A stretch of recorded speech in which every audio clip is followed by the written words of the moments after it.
네, 오늘 좋은 아침 3부 초대석에는 이준학 박사님 모시고 초대석 꾸며보도록 하겠습니다. 이 자리에 이준학 박사님 함께 나와주셨어요. 안녕하세요. 네, 학원인물치료원장 이준학입니다. 네, 안녕하세요. 오늘 저 처음 뵈요. 예, 맞죠? 처음 뵙습니다. 네, 반갑습니다. 네, 채은 씨가 잠깐 자리를 비워서 오늘 이준학 박사님 이렇게 모시고 오늘 이야기 나눠볼 텐데요. 사실 저는 이 지금 앞에 서 있는 이 바디의 이제 뼈, 를 보면서 예, 오늘 방송 주제가 이제 네.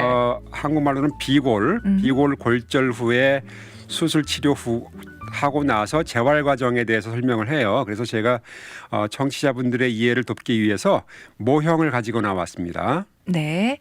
그래서 오늘 그 비골 골절 수술 후 재활 과정 어떻게 진행을 해야 되는지 오늘 이준학 박사님하고 말씀을 볼 거고요. 사실 일반인들이 쉽게 이해할 수 있는 부분이 아니에요. 용어 자체도 그렇고 생소하다라는 생각이 들거든요. 일단 비골 골절 수술 이게 어떤 수술인가요? 자, 일단 사람의 몸에는 206개의 뼈가 있고요. 그 뼈들이 만나서 이제 관절을 이루게 되는데 이 관절의 수는 187개입니다. 관절이라고 하는 거는 우리가 이제 뭐 손목 관절 또는 뭐 팔꿈치 관절 이렇게 뼈와 뼈가 만나서 이제 움직일 수 있는 곳이 바로 이제 관절이에요. 그래서 이 비골이라는 것은 무릎 관절 아랫부분에서 발목까지 연결해주는 긴 뼈입니다. 네. 이 긴 뼈에는 두 개의 뼈가 있는데 경골하고 비골이 있어요. 경골은 안쪽에 굵은 뼈이고 비골은 바깥쪽에 얇은 뼈입니다. 네. 그래서 사람 몸에는 이제 대표적으로 4개의 그 긴 뼈가 있어요. 장골이라고 하죠. 그래서 가장 긴 뼈는 대퇴골, 그다음 긴 뼈가 이제 이 휴머러스 상완뼈, 그다음에 이제 조금 전에 말씀드린 무릎 밑에 있는 경골과 비골이에요.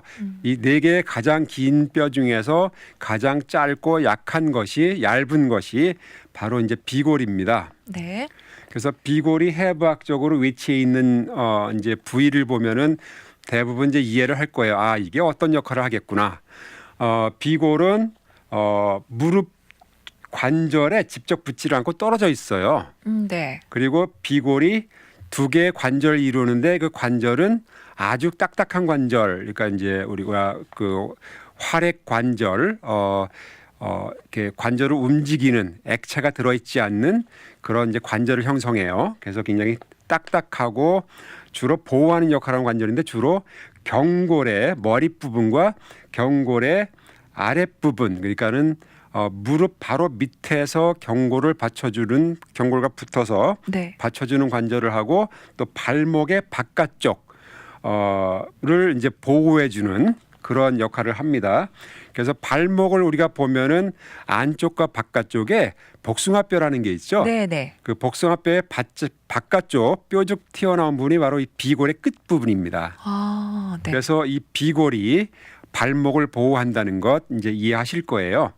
그러면은 비골은 실제로 사람이 서 있거나 걷거나 뛸 때 무게를 지탱하는 역할은 거의 없습니다. 왜냐하면 네. 직접 무게를 지탱하는 그 뼈 조직들하고는 떨어져 있기 때문입니다. 네. 자, 발가락 끝에서부터 머리 끝까지 쭉 무게를 전달해주는 뼈 조직들이 쭉 있는데 비골은 그 뼈 조직들 무게를 전달해주는 뼈 조직들의 바깥쪽에 위치해 있습니다. 따라서 무게를 지탱해주는 역할은 하질 못하고 다만 무게를 지탱해주는 아주 가장 그 중요한 뼈 중에 하나인 경골을 받쳐주고 있다는, 네. 그러니까 서포트하고 있다는 네. 그런 이제 역할로 보면 되고 또 이 비골의 역할은 여러 가지 인대 조직들, 근육 조직들을 붙여주게 하는 거기서부터 시작되거나 또는 거기서 끝나게끔 하는 이제 어태치먼트 부착대로서의 역할을 합니다. 그래서 네.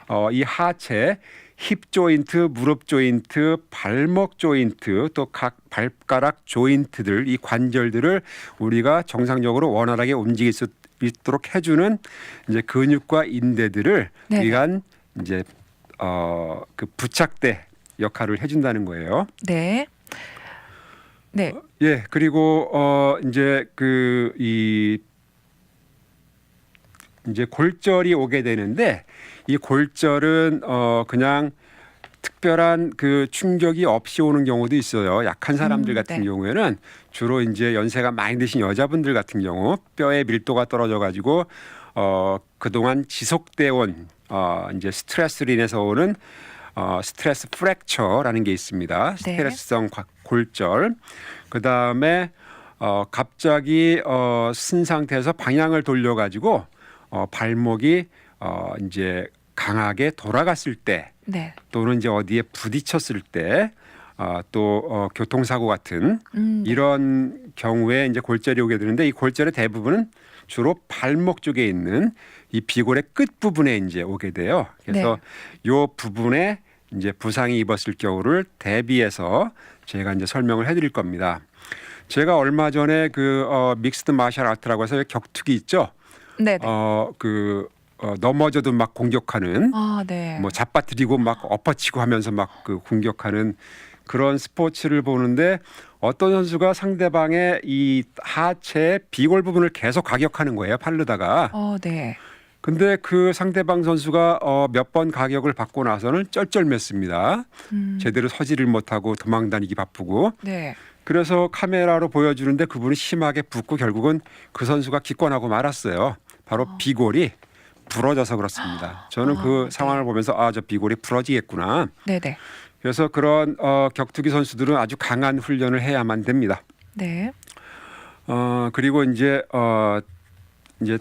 또 다른 경우는 최근에 이제 그 허리하고 목 치료를 받기 위해서 모녀분이 오시는데 그 따님분이 지난주에 연락이 왔어요. 발목을 다쳤다고. 네. 그래서 엑스를 찍었더니 이 비골 부분에 금이 갔다고. 그래서 무슨 일이 있었냐고 하니까는 야대에 가서 풀 뽑기 하다가 네. 이제 그랬다고 합니다. 근데 우리가 항상 이제 조심조심 해야 되는 이유가 갑작스러운 동작을 하거나 평소에 안 하던 운동을 갑자기 할 경우 이제 그럴 경우 부상이 온다는 거예요. 여자분들은 뼈가 약하기 때문에 네. 이런 그 골절이 쉽게 오고 다행히 이분은 복합골절이 아닌 그냥 금 가는 정도이기 때문에 한 3주 정도만 쉬면은 됩니다. 네. 근데 이제 문제는 이분들이 그동안 치료를 잘 받고 좋아졌던 목과 허리 치료를 이제 중단해야 되는 거예요. 그 어머니 같은 경우는 운전을 못 하기 때문에 따님에 이제 의존해야 되는데 따님이 네. 다치는 바람에 어머니께서도 아주 지금 크게 불편해 하십니다. 네. 그래서 이 비골이 다치는 이유, 골절이 오는 이유는 이제 이 정도로 되고 그다음에 골절이 오면 여러 가지 증상이 있어요. 이 증상은 뭐 가장 쉽게 나타나는 게 우리가 볼 수 있는 게 부어오르는 것, 또 이제 시퍼렇게 또는 시뻘겋게 이제 변하는 것, 또 통증, 네. 또 제대로 걷거나 설 수 없는 그런 증상들을 이제 우리가 쉽게 볼 수가 있습니다. 네. 저희 다니다 보면 예. 사실 운동을 하다 보면 가장 많이 다치는 곳이 발목이더라고요. 네. 발목은 이제 우리 몸의 무게를 최종적으로 지탱해 줘야 되고 네네. 지면과 거의 붙어 있기 때문에 네. 쉽게 이제 그 부상을 입습니다. 네. 그래서 좀 다치지 않게 조심하기 위해서는 그냥 우리가 조심하는 방법밖에 없는 건가요? 아니죠. 제가 나오면 늘 네. 한결같이 이제 강조하는 게 있어요. 네. 아마 이혜영 씨는 처음 저랑 진행하기 때문에 네네. 모르실 텐데 항상 제가 운동하시라고 권합니다. 네. 운동을 하게 되면은 근력도 강화되지만은 근육이 강화돼서 근력도 강화되지만은 뼈 조직도 네. 골밀도가 올라가면서 강하게 돼요. 네. 그럼 운동을 너무 지나치게 하는 것은 또 안 좋은 거죠? 안 하던 운동을 갑자기 많이 하거나 네. 또는 지나치게 많이 하는 운동 중독 같은 경우는 물론 안 좋죠, 당연히. 네. 제 주변에 어떤 그 중학생 아이가 있었는데 그 학생이 뚱뚱했습니다. 그래서 항상 아버지 옷을 입고 해가지고 누가 봐도 아저씨라고 할 정도로 네. 중학생 남자아이인데 네. 이 아이가 어느 날 갑자기 운동에 몰두하더니 체중을 한 40파운드 가까이 빼고 와. 홀쭉해져서 운동을 하는데 그 어머니께서 이제 저한테 얘 운동하는데 좀 주의사항 좀 주라고 제발 좀 먹고 운동하게끔 아, 네. 좀 알려주라고 해서 제가 그 아이를 이제 만나봤습니다. 그런 식으로 갑자기 식음을 전폐하고 운동을 해가지고 무슨 웹사이트니 뭐 책이니 해서 그쪽에 그 머슬매니아 네. 이쪽에 집중해서 이제 운동을 갑자기 하는 경우는 이제 위험하죠, 당연히. 그런 경우가 아니라면은 네. 운동은 뭐 우리 몸의 보약입니다. 네. 사람은 187개의 관절이 있다고 했는데 관절이 존재하는 이유는 사람은 원래 운동하도록 움직이도록 설계가 돼 있는 거예요. 네. 움직임이 부족했을 때 오는 문제는 문제가 더 엄청나게 많죠. 큰 예를 거죠. 들면 각종 성인병, 비만이라든가 고혈압, 당뇨 이런 것들도 운동 부족으로 해서 온다고 보면 됩니다. 네. 그러면 저 한 가지 궁금한 것이 있는데 이 비골하고 이 관절염하고도 관계가 있나요? 자, 관절염이라는 거는 관절의 염증인데 네. 크게 두 가지가 있어요. 퇴행성 관절염과 류마티스 관절염이라는 게 있습니다. 네. 그래서 퇴행성 관절염은 뭐냐면은 관절의 끝 부분에 있는 연골이 닳아서 없어져서 염증이 생긴 거를 퇴행성 관절염이라고 해요. 네. 자, 관절이라는 거는 뼈와 뼈가 만난다고 했습니다. 뼈와 뼈가 만나서 서로 움직이다 보면은 부딪히고 갈리게 되겠죠. 네. 그러면 그거를 막기 위해서 우리 몸에는 연골이 있습니다. 미끌미끌한 연골. 우리가 먹는데 주로 이제 도가니. 네. 도가니가 바로 이제 그 연골에 해당되는 거예요. 그래서 그런 식으로 연골이 꼭 필요한데 연골이 나이가 먹고 많이 사용할수록 이제 닳아서 없어져요. 퇴행적으로. 그래서 네네. 이거를 퇴행성 관절염이라고 하고 또 하나는 류마티스 관절염인데 류마티스 관절염은 면역 기능에 과다한 그 액티비티 때문에 이제 오는 겁니다. 활성 때문에. 네. 그래서 이 면역 기능이 너무 이제 높다 보면은 우리 몸을 스스로 공격해요. 그래서 관절의 어떤 부분을 공격하냐면은 활액막이라고 해서 관절의 주머니 벽을 갖다 공격합니다. 스스로 우리 네. 몸의 백혈구라든가 주로 이뮨 시스템에 관련되는 물질들이 거기를 공격해요. 그래서 이 관절의 주머니 벽을 갖다가 염증을 일으키는 거죠. 그래서 네. 오는 게 바로 류마티스 관절염이고 그래서 관절염은 크게 두 가지가 있다는 것. 그 다음에 이 비골과 관절염은 관련이 있을 수도 있고 없을 수도 있습니다. 네. 아까 제가 비골이 두 개의 관절을 이룬다고 했는데 두 개 다 경골과 붙어서 관절을 이룬다고 했습니다. 근데 이거는 다행인지 불행인지 이 관절은 많이 움직이질 않아요. 네. 당연히 연골이 없습니다. 네. 따라서 그만큼 많이 사용하지 않기 때문에 관절염은 거의 없다고 보면 됩니다. 네, 알겠습니다. 사실 그것이 궁금했었거든요. 나이가 들게 되면은 사실 관절염이라는 게 가장 두드러지더라고요. 그러면 운동을 하시는데 약간 제한적이다 보니까 그것이 이제 비골과 관련이 있나 저는 궁금했었는데 일단 불안중 다행으로 관련은 좀 덜한 걸로 얘기를 해주셨습니다. 네, 그리고 저희 비골골절 수술 후에 재활 과정을 받는 사람들의 공통점은 분명히 있을 것 같거든요. 예, 이제 그림 좀 부탁합니다. 자, 지금 그 그림은 이제 제가 경골과 비골을 네, 이제 보여주기 위해서 예. 저 그림상으로 그러니까 보이는 라디오로 보시는 분들을 위해서는 요 정보가 필요한데 네, 이제 경골과 비골이 이렇게 나란히 있고 이 비골은 경골의 옆에 붙은 얇은 뼈이고 이게 경골과 두 개의 관절을 이룹니다. 각 끝에서 위에 끝에 밑에 끝에서 다음 그림. 그래서 이제 엑스레이 그림이에요. 그래서 이 비골의 발목 부분에서 이제 골절이 있는 그런 그림입니다. 다음 그림. 다음 그림은 이제 비골 골절이 복합골절 위치를 이탈해 가지고 복잡하게 골절됐을 때 이제 요거를 우리가 그 리덕션이라고 하는데 픽세이션이라고 하는데 그 쇠 막대와 이제 못을 가지고 이렇게 이제 수술을 합니다. 그러니까 수술은 대부분 이런 식으로 이제 이루어집니다. 네, 그리고 다음 그림. 자, 다음 그림은 이제 수술이 끝나면 이렇게 캐스트를 하게 돼요. 한국말로는 한국 사람들은 기부스라고 하죠. 네. 그래서 이 캐스트를 한 상태에서 본격적으로 이제 재활 치료를 하게 됩니다. 그래서 재활 치료에 이제 네 개의 큰 목적이 있는데 하나는 수술한 부위를 갖다가 보호하고 네, 두 번째는 통증을 빨리 가라앉히고 세 번째는 이제 힐링 프로세스를 도와서 빨리 힐링하게 하는 겁니다. 그리고 마지막 네 번째는 가능한 빨리 다치기 전에 정상적인 생활로 이제 보내드리는 거죠. 이게 네. 재활치료의 네 가지 목적입니다. 네, 이런 좀 더 자세하게 이 목적에 대해서는 노래를 듣고 돌아와서 다시 한번 얘기 나눠볼까요, 박사님? 네, 노래 들려드리겠습니다. 럼플리 씨가 부릅니다. 비와 당신 들려드릴게요. 네, DKN 730 좋은 아침과 함께하고 계십니다. 지금 초대석에는 이준학 박사님 모시고 비골골절 수술 후 재활 과정에 대해서 이야기 나눠보고 있었어요. 네, 이제는 그 재활 단계, 네 가지 단계에 대해서 이준학 박사님께 자세한 설명 받아보도록 하겠습니다. 네. 예, 오늘 방송 주제가 비골골절 후 수술 치료가 끝난 뒤에 네. 재활 치료 과정을 이제 설명하는 겁니다. 그래서 지금까지 비골이 어디 붙어 있고 또 비골이 어떤 역할을 하고 또 비골이 왜 부상을 입어서 부러지는지 또 부러지면 어떤 증상이 있는지 이런 것에 대해서 이제 알아봤고 그 다음에 이제 재활 과정에 대해서 이제 설명을 하겠습니다. 그래서 재활의 목표는 네 가지라고 했습니다. 하나는 수술한 부위를 보호하는 것, 두 번째는 통증을 치료하는 것, 세 번째는 수술한 부위가 빨리 힐링되도록 도와주는 것, 네 번째는 다치기 전에 정상 상태로 빨리 돌려보내는 것. 이게 재활의 네 가지 목표입니다. 네. 그러면은 재활 치료 없이 혼자 하면 가능하지 않느냐?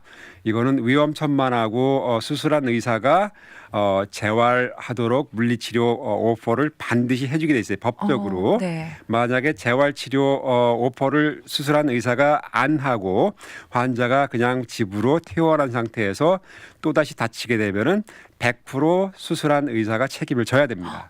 네. 이게 의료법이고요. 물리치료가 그래서 왜 중요한지 네네. 이제 여러분들이 아시는 거예요.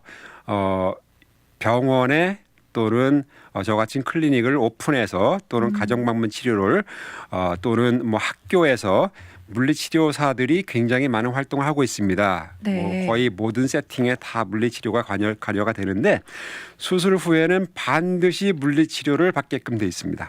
네. 어떤 수술이든. 네.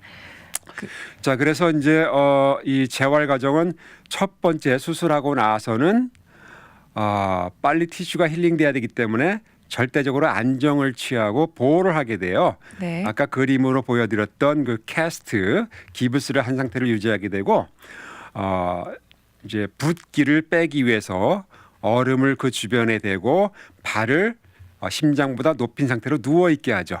심장보다 발을 높게 하면은 다리 쪽에서 정맥혈이 심장으로 빨리 복귀하도록 하는 겁니다. 그럼 붓기도 빠지고 붓기가 많이 빠질수록 통증도 같이 빠져나갑니다. 네. 그리고 침대에서 이제 얼마나 잘 움직이는지 돌아놓을 수 있는지 이러한 앉을 수 있는지 네. 또 걸을 수 있는지 화장실에 갈 수 있는지 이런 기능들을 저희가 직접 가서 테스트를 하게 돼요. 그래서 이 펑션 테스트를 해서 가능한 정도의 그 이제 기능을 계속 유지하고 더 향상시킬 수 있도록 이제 지도를 하게 되는 거죠. 이때는 모든 기능이 다 non-weight bearing이라고 해서 네. 무게를 수술한 다리 쪽에 두지 않는 것을 원칙으로 합니다. 다음 그림 부탁합니다. 그래서 그림에 보면은 이 캐스트를 한 다리를 네. 공중에 들고 서 있어야 되는 거예요. 저렇게 워커라든가 크러치라든가 다른 도구를 사용해서 걸을 때는 한 발을 들고 걷게 되는 거죠. 네. 그래서 이제 첫날 주로 이제 저희가 가르치는 거는 침대에서 이제 움직이는 것, 일어서는 것, 또 화장실 사용하는 것, 화장실까지 갈 수가 없다면은 네. 화장실 옆에 놓고 쓰는 이제 BCS라는 게 있어요. 베드사이드 코모드라고 해서 BSG라는 요거를 어떻게 사용할 수 있는지 네. 또는 이제 걷게끔 하기 위해서 크러치라든가 워커라든가 이런 적합한 그 보조 기구를 어떻게 사용하는지 네. 그런 거를 이제 가르치게 됩니다. 네. 그 다음에 이제 둘째 날부터는 비교적 이제 환자도 안정을 찾은 상태고 해서 이제 본격적으로 그 누워서 하는 운동을 이제 하게 되죠. 누워서 하는 운동은 발목을 지금 고정한 상태이기 때문에 발목 운동은 거의 불가능하고 발목의 주변 관절과 근육들을 강화시킬 수 있는 빨리 정상으로 돌려보낼 수 있는 네. 운동들을 하게 돼요. 그래서 누워서 다리를 들거나 또는 이제 뭐 내리거나 무릎을 굽히거나 네네. 펴거나 하는 이제 운동들을 하게 네, 됩니다. 이런 운동들은 전문가의 도움을 받는 것이 가장 좋겠죠. 맞습니다. 네. 무리하게 하다가 네. 수술한 부위가 덧나거나 네. 또는 다시 으깨지거나 하면은 아주 큰 문제가 생기죠. 네, 사실 인터넷을 보게 되면 재활 과정에 이런 동작들이 나와 있는 것들이 있어요. 예. 그러다 보니까 이제 재활은 뭐 우리가 스스로 이런 부분들 보고선 해도 되겠지라고 생각하는 경우가 많거든요. 근데 그런 생각은 조금 접어두는 것이 좋겠네요. 네. 자, 제가 조금 전에 말씀드린 이제 난웨이트 베어링, 발을 공중에 들고 있어야 되는 네. 수술한 발을 공중에 들고 있어야 되는 그 기간이 6주까지예요. 네. 그런데 얼마나 기느냐 짧으느냐 하는 거는 힐링하는 프로세스가 얼마나 빠르냐 네. 이제 기느냐에 따라 다릅니다. 그래서 힐링하는 프로세스는 젊을수록 빠르고 네. 또 다치기 전에 뼈의 강도, 밀도, 또 근육의 강한 정도에 따라서 결정이 돼요. 그러니까 운동 선수들 같은 경우는 힐링이 빠르죠. 네네. 그리고 연세가 많이 드시고 몸이 약하고 운동을 안 해서 근육도 약하고 뼈도 약한 사람들은 힐링 프로세스가 굉장히 늦습니다. 따라서 난웨이트 베어링이 6주 이상 갈 수도 있습니다. 네. 알겠습니다. 자, 그래서 이제 2주째가 되면은 통증을 이제 한 절반까지는 이제 낮춰야 돼요. 네. 그래서 통증을 치료하는 방법은 통증 치료제, 강한 마약성 치료제부터 해가지고 마약성을 뗀 이제 뭐 네프록센이라든가 이런 그 비마약성이지만 아직도 강한 그 통증 치료제를 사용을 하면서 통증을 50% 정도는 이제 낮춰야 됩니다. 네. 그리고 저희가 하는 방법은 이제 뭐 마사지라든가 네. 그 다리를 위로 올려놓고 이제 그 발목 주변의 근육을 강화시키는 그래서 다리 쪽에 있는 정맥을 펌프하는 그 방법을 쓰는 거예요. 근육을 사용해서 네. 그러면 통증을 이제 쉽게 네. 이제 가라앉힐 수가 있습니다. 네. 그래서 이게 이제 보통 수술하고 나서 일주일 정도면은 퇴원을 하게 돼요. 퇴원을 하면은 아까 보여드린 워커라든가 크러치를 이제 쥐고 퇴원을 하게 되고 그래서 그 그림에서 봤듯이 그런 모습으로 저희 클리닉에 이제 오시게 됩니다. 네. 그래서 일주일이면은 집으로 또는 저 같은 아웃페이션트 클리닉으로 또는 이제 좀 더 집중적인 치료가 필요한 사람들은 인페이션트 입원해서 재활 치료받을 수 있는 곳으로 이렇게 퇴원을 하게 되는 거죠. 네. 자, 그리고 이제 두 번째 단계는 2주에서 3주간의 이제 단계예요.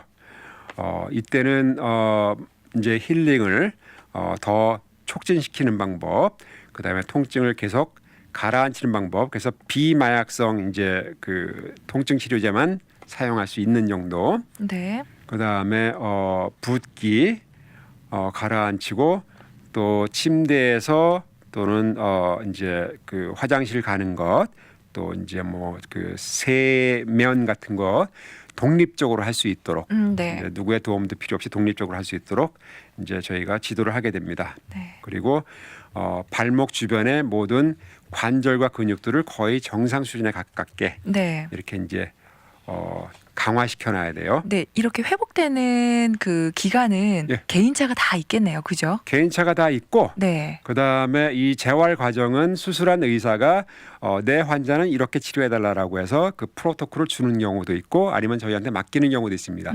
대부분은 저희한테 맡기고 아주 섬세한 의사 같은 경우는 자기 프로토콜에 꼭 맞춰달라고 이렇게 하게 되죠. 네. 그래서 보통 4주가 되면은 다시 의사한테 갑니다. 그래서 엑스레이 검사를 하죠. 그동안 얼마나 좋아졌는지 네. 또 여러 가지 기능이 얼마나 그 정상 수준에 가깝게 왔는지 그걸 체크하게 됩니다. 네. 그래서 그 다음에 더 이제 어그레시브하게 네. 재활 치료를 하게 되는 거죠. 그래서 3단계는 4주에서 6주고 이때는 이제 그 캐스트를 풀고 이제 그 워킹 부츠라고 해서 자, 그림 좀 부탁합니다. 발목에 이렇게 찌 붙여서 붙였다가 뗄 수 네네. 있는 이제 그런 거를 하게 돼요. 근데 저 백화점에 가면 몰에 가면 네. 그거 착용하고 있는 사람들 많이 봤어요. 네, 그거 맞죠? 맞습니다. 아, 네. 예. 그래서 이 워킹 부츠가 있기 때문에 이제는 본격적으로 오픈을 해서 그 부위를 마사지를 하고 운동을 이제 시작할 수가 있는 거예요. 네. 역시 수술한 부위가 덧나거나 또는 다시 골절 사고가 발생하지 않도록 조심해서 이제 해야 되는 거죠. 네. 그래서 이때는 본격적으로 이제 그 발목 관절의 가동 범위, 즉 발목 관절은 크게 위로 올리고 밑으로 내리고 안으로 돌리고 밖으로 돌리는 이 네 가지의 기능이 있어요. 네. 그래서 이 네 가지의 기능이 빨리 정상에 가깝도록 오지만은 상처 부위가 손상되지 않도록 보호하면서 이제 해야 되기 때문에 네. 이런 그 스트레치는 주로 통증이 없는 부위에서 시작합니다. 없는 범위 내에서. 네. 그러니까 처음에는 당연히 통증이 있지만은 네. 이제 차차 강도를 높여가면서 통증이 아주 가볍게, 그러니까 0부터 10까지의 통증을 우리가 그 등급을 매기는데 0이면 전혀 통증이 없는 경우, 10이면 너무 통증이 심해서 응급실에 실려가야 됩니다. 그래서 통증을 3까지 참고할 수 있는 정도까지는 요 단계 끝까지 이제 올리게 되죠. 네. 그럼 이때는 이제 통증이 보통 진통제를 안 먹어도 절반 정도 이제 내려가야 되고, 그리고 이제 partial weight bearing에서 발가락 끝을 살짝 댔다가 떼는 정도로 이제 무게를 들 수가 있습니다. 네. 그리고 연령대에 따라서 조금 재활 방법이라든지 훈련 방법이 조금 다르실 수도 있겠네요. 네, 그죠? 당연히 다릅니다. 네. 연령이 높을수록 이 골절의 그 힐링 속도가 느려요. 네. 그리고 연령이 많을수록 다시 또 부상을 당할 가능성이 높습니다. 예를 들면 낙상 사고 같은 경우 네. 월등히 젊은 사람들보다는 그 위험 정도가 높죠. 연세가 많으신 분들에 따라서 연세가 많으신 분들은 더 그 재활 속도를 늦추고 안전 위주로 이제 해야 됩니다. 네. 시간이 좀 더 오래 걸린다 하더라도 좀 재활의 강도를 좀 약하게 하면서 서서히 재활을 시킬 수 있게끔. 예, 맞습니다. 그리고 시킨다는 또 이제 겁이 또 많으세요. 네. 그래서 요 경우가 아니고 다른 경우 무릎 인공관절 이제 대체 수술 후에 치료받은 분이 있는데, 무릎 관절 같은 경우는 무릎이 150도 굽혀져야 되고 0도까지 펴져야 됩니다. 그래야만 정상적인 걸음걸이가 가능한데, 그분은 150도가 아닌 120도까지 굽히는 게 가능한데 여기서 못하겠다 나는. 네. 나는 이거로 만족한다. 네네. 왜냐하면은 이제 치료받으면서 오는 그 공포라든가 통증을 네. 참을 수가 없다고 이제 하셔서 그분 같은 경우는 거기까지 이제 중단을 했습니다. 네. 지금은 너무너무 그래도 잘 지냈어요. 한 3년 전에 치료했고. 네. 그래서 연세가 드신 분들은 더 조심해서 더 심리적으로 안정을 찾게끔 해서 이제 재활 치료를 해야 됩니다. 네. 이렇게 지금 재활 과정 4단계에 대해서 얘기를 나눠 주셨죠. 예, 아직 이제 4단계까지 4단계, 가야 되는데 네. 4단계가 되면은 다음 그림 부탁합니다. 이제 저 워킹 부츠도 풀고 네. 아무런 보호 장구 없이 자, 그다음 마지막 단계인 거죠. 지금. 예, 이게 지금 워킹 부츠라는 거고, 네. 그다음에 예. 그다음 단계로 가면 이제 아무런 보호 장구 없이 다이내믹한 운동들을 이제 할 수 있는 정도예요. 네. 그렇게 해서 일상생활로 돌아갔을 때, 예를 들면 뭐 세탁소를 하시는 분, 또 도넛을 하시는 분이 일상생활로 돌아가서 아무런 불편이 없을 경우, 또는 그분들의 스포츠 액티비티가 골프이든 테니스이든 축구이든 다시 그 레포츠 활동으로 돌아갔을 때 아무런 문제가 없을 때까지 계속 강화 운동과 균형 운동, 다시 넘어지지 네. 않도록 균형 운동, 또 이제 관절을 부드럽게 하는 스트레치를 강하게 하게 되는 거죠. 네. 이렇게 그 비골 골절 후 수술 후에 이제 재활 훈련에 대해서 4단계에 대해서 얘기를 나눠 네, 그래서 주셨고요. 길게는 3개월, 짧게는 2개월 이렇게 해서 재활 과정을 네. 이제 마치게 됩니다. 그래서 일단 다치지 않은 것이 중요하지만 2개월에서 3개월 이렇게 재활 훈련을 꾸준하게 해주면 된다고 예, 맞습니다. 얘기를 해주셨습니다. 네, 오늘도 이렇게 건강에 유익한 이야기, 네, 이준학 박사님 모시고 얘기 나눴는데요. 네, 뭐 또 다른 말씀 한 가지 있으시면 한 가지 더 해주세요. 예, 제가 사례를 한 가지 이제 설명해드리고 싶은데 어느 고등학생이 길을 걷다가 그러니까는 사람이 걷도록 그 만들어져 있는 인도를 걷는데 어느 트럭이 와서 그만 그 사고를 냈어요. 그래서 네. 아주 심각한 정도로 코마 상태까지 빠져서 있다가 그 학생이 걸음걸이를 배우면서 이제 저한테 왔습니다. 그러니까 사고가 나서 치료를 받고 6개월 정도 후에 네. 간신히 이제 일어서서 활동할 수 있는 정도로 해서 네. 왔는데 그때 온몸에 골절이 많았지만 비골골절도 있었어요. 네. 그래서 목발을 짚고 걷는데 휘청휘청하고 아주 위태스러웠습니다. 그래서 그 학생을 제가 4주간 치료해서 목발 없이 정상적으로 걸을 수 있도록 너무 다행이네요. 그렇게 이제 했고요. 그래서 네. 젊은 사람 같은 경우는 회복이 빠르다는 것, 네. 새로운 정보를 빠르게 받아들이고 자기 것으로 이제 완전히 인식하는데 시간이 덜 걸리기 때문에 이제 그렇고요. 네. 그다음에 항상 제가 나오면은 운동을 강조하는데 운동을 하면 많은 그 효과를 얻을 수가 있어요. 운동하는 사람과 안 하는 사람의 차이는 굉장히 많습니다.